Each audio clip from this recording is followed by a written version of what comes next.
Assalamualaikum warahmatullahi wabarakatuh. Anak-anakku kelas 5 yang Pak Guru sayangi, mudah-mudahan kalian semua berserta keluarga di rumah selalu diberikan kesehatan oleh Allah Subhanahu wa ta'ala, sehingga kalian dapat beraktivitas, utamanya tetap belajar walaupun secara online atau daring, belajar dari rumah kalian masing-masing. Dan tentunya karena kita masih menghadapi Hari Raya Galungan, sehingga kita tidak bisa tatap muka, dan juga kelas 5 sebagian masih akmi, sehingga kita masih belajar secara online. Akan tetapi Pak Guru berharap walaupun kita tetap daring secara online akan tidak mengurangi semangat untuk terus belajar. Dan untuk kali ini pelajaran akidah akhlak kita akan membahas tentang kisah keteladanan Nabi Ibrahim alaihissalam. Jadi sejak kecil Nabi Ibrahim, sehingga Nabi Ibrahim menyebarkan agama yang dibawa tentunya agama Allah Subhanahu wa ta'ala. Nah, untuk lebih barokahnya mari kita buka pembahasan dalam pembelajaran akidah akhlak kali ini dengan ucapan Bismillahirrahmanirrahim, dengan harapan mudah-mudahan pembelajaran pada hari ini bersama ridha Allah Subhanahu wa ta'ala, dan kita semuanya dapat meneladani keteguhan kesabaran Nabi Ibrahim alaihissalam. Nah, adapun tujuan pembelajaran kali ini, Pak Guru berharap dengan pembelajaran kali ini kalian dapat meneladani apa yang dilakukan Nabi Ibrahim, utamanya keteguhan iman dalam berdakwah, kesabaran dalam berdakwah. Nah, anak-anakku kelas 5 yang Pak Guru sayangi, jadi Nabi Ibrahim itu setelah dilahirkan ke dunia, beliau itu diberikan karunia oleh Allah, diberikan kecerdasan oleh Allah, sehingga beliau itu berpikir, karena pada masa itu banyak kaumnya, banyak masyarakat yang menyembah patung. Setelah Nabi Ibrahim itu melihat keadaan yang aneh. Kenapa dikatakan aneh? Masyarakat itu menyembah patung, padahal patung itu tidak bisa memberikan manfaat kepada dirinya. Sehingga dalam hati nurani Nabi Ibrahim itu berpikir, masa sih patung yang hanya bisa diam, yang tidak bisa menjaga dirinya, malah disembah oleh masyarakat dan bahkan disembah oleh ayahnya sendiri. Sehingga Nabi Ibrahim itu mencari siapa yang menciptakan alam semesta ini, siapa yang menciptakan saya, yang menciptakan orang tua saya, yang menciptakan seluruh masyarakat yang ada, yang menciptakan alam semesta dan seisinya. Dicarilah, jadi dicari siapa yang menciptakan dirinya dan alam semesta ini. Kemudian pada malam hari, kebetulan pada malam hari itu malam bulan purnama, gelap. Kemudian muncullah sang rembulan, terang, indah. Dan saat itulah Nabi Ibrahim merasa aneh, melihat perbuatan masyarakat kaumnya, merasa aneh. Karena mereka menyembah patung berhala yang menurut Nabi Ibrahim sendiri tidak mungkin berhala itu bisa memberikan manfaat. Kenapa harus disembah? Kenapa harus disembah? Bahkan dirinya pun dia tidak bisa mampu untuk menjaga dirinya. Patung tidak bisa mampu menjaga dirinya sendiri, apalagi bisa memberikan manfaat, mampu menjaga orang lain. Tapi kenapa masyarakat masih menyembah patung itu? Dan bahkan ayahnya sendiri, ayah Nabi Ibrahim sendiri menyembah patung berhala, dan bahkan menjadi pembuat patung berhala. Jadi Nabi Ibrahim itu melihat pekerjaan orang tuanya membuat patung. dan patung itu dijual ke masyarakat, dijual ke orang lain untuk disembah. Masa sih sepandai-pandainya orang tua saya bisa menciptakan malaikat, bisa menciptakan Tuhan, bisa menciptakan yang bisa disembah. Padahal ini Tuhan yang dianggap Tuhan ini kan ciptaan orang tua saya. Patung kan ini ciptaan orang tua saya, karya bapak saya. Kenapa disembah? Seperti itu. Ya, ini yang membuat berpikir Nabi Ibrahim.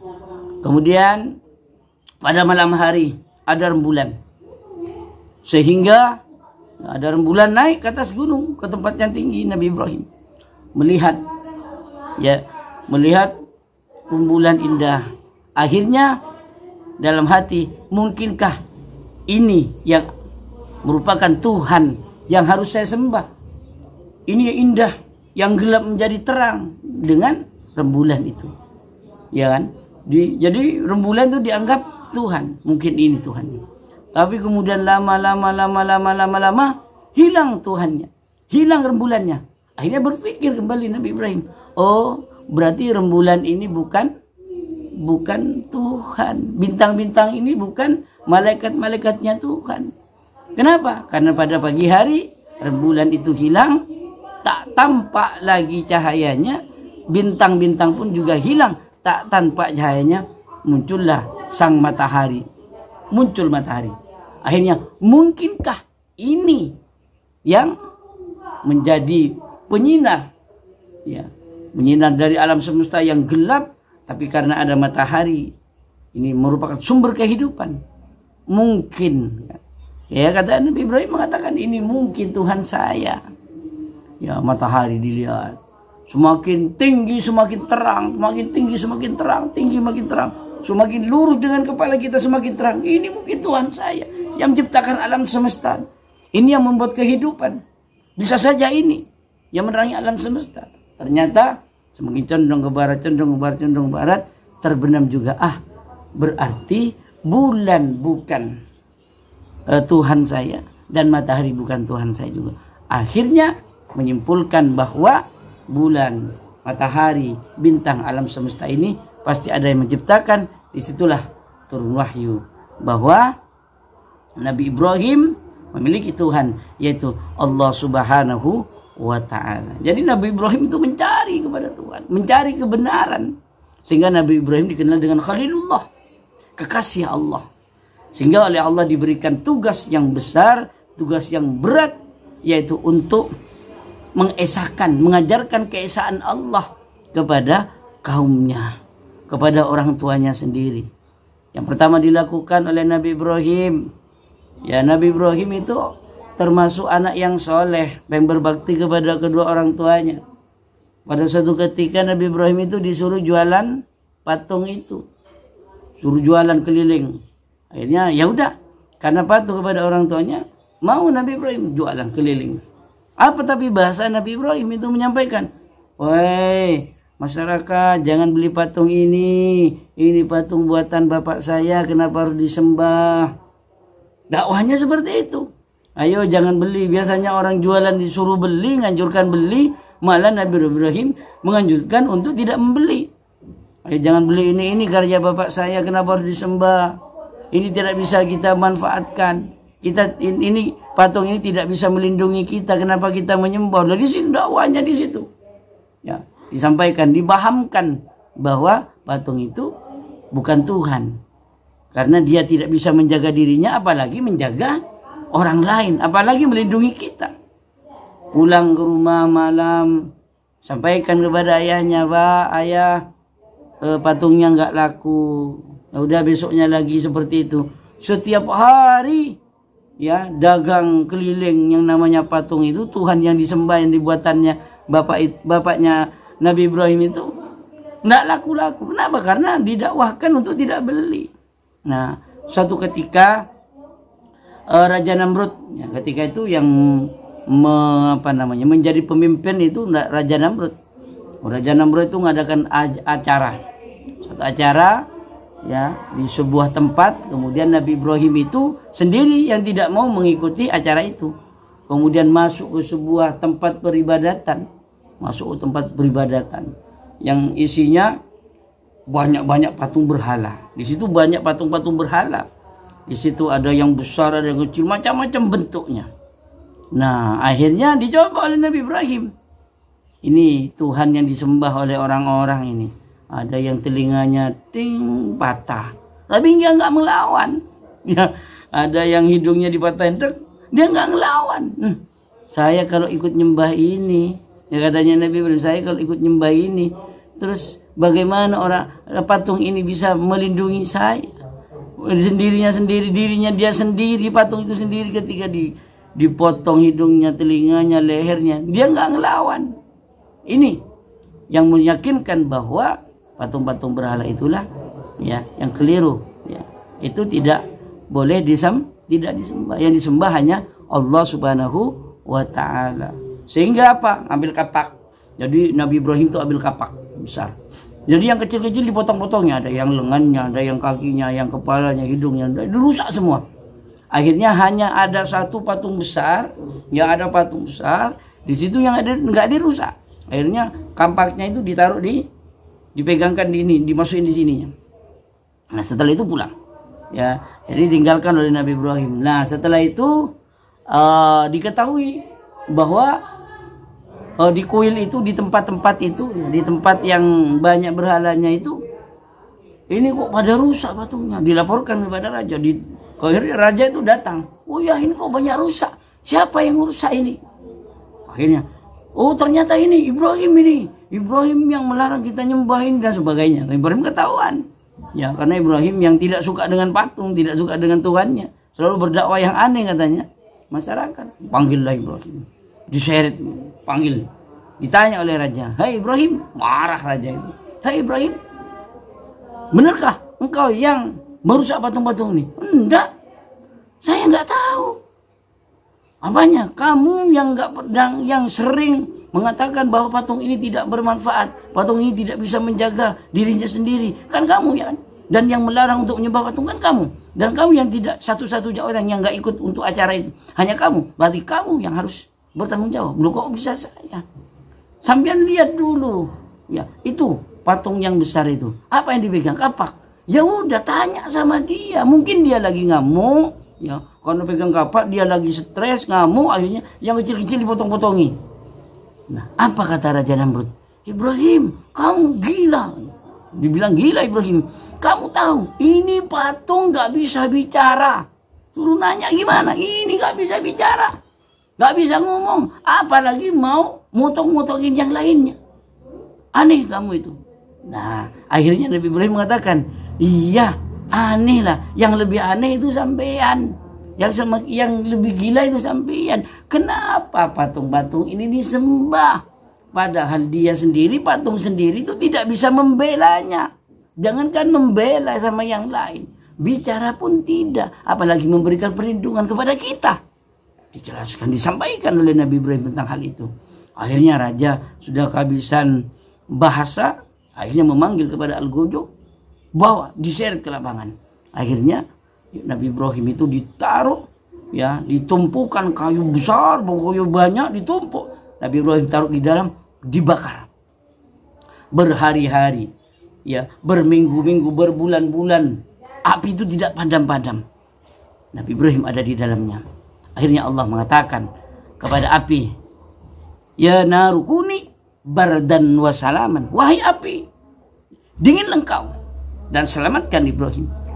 Jadi Nabi Ibrahim itu memerintahkan kepada api-api yang punya sifat panas oleh Allah Subhanahu wa Ta'ala. Hei api, ya narukuni bardan, dingin kau api, wa salaman, dan selamatkan Ibrahim. Akhirnya dinginnya itu tidak membuat Nabi Ibrahim kedinginan, tidak membuat Nabi Ibrahim beku, tidak, tapi selamat, dingin dan menyelamatkan. Nah, itulah kisah Nabi Ibrahim ketika berdakwah, ya, mengesahkan Allah Subhanahu wa Ta'ala, disampaikan kepada kaumnya. Dan disitulah menyadari bahwa Nabi Ibrahim benar-benar utusan Allah Subhanahu wa Ta'ala. Dan disitulah akhir hayat Raja Namrud meninggal dunia hanya gara-gara diceritakan sebuah cerita, ada yang mengatakan itu serangga, digigit serangga, ada yang mengatakan digigit semut dan lain sebagainya.